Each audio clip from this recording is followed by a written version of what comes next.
tu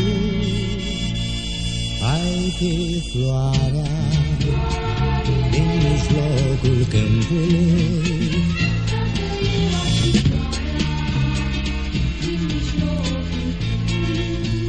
Eu aș vrea să fiu ploaia ce se prelinge pe trupul tău, mângâindu-ți talia.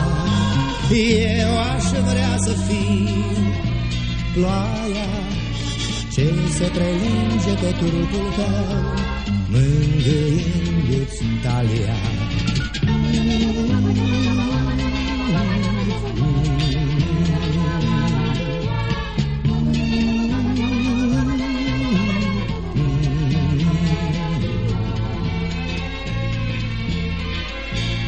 Dacă tu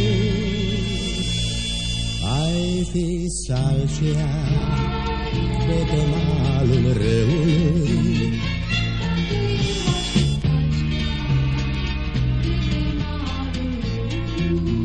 eu aș vrea să fiu vântul ce freamătă-n brațele tale, cercând să-ți destrame veșmântul.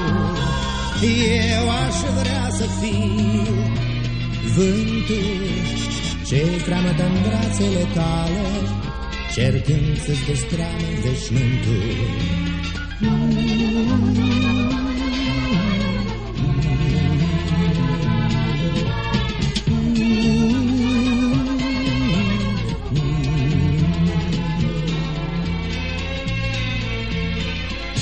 Dacă tu ai fi marea cu albastrele taine,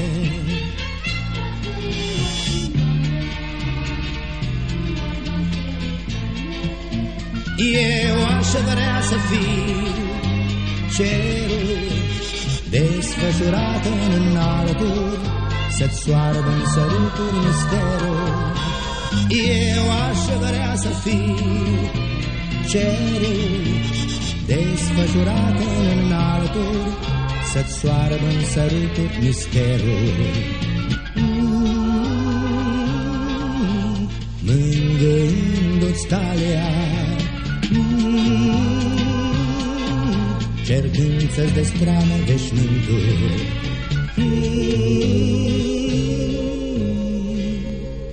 Să-ți soarbă în săruturi misterul.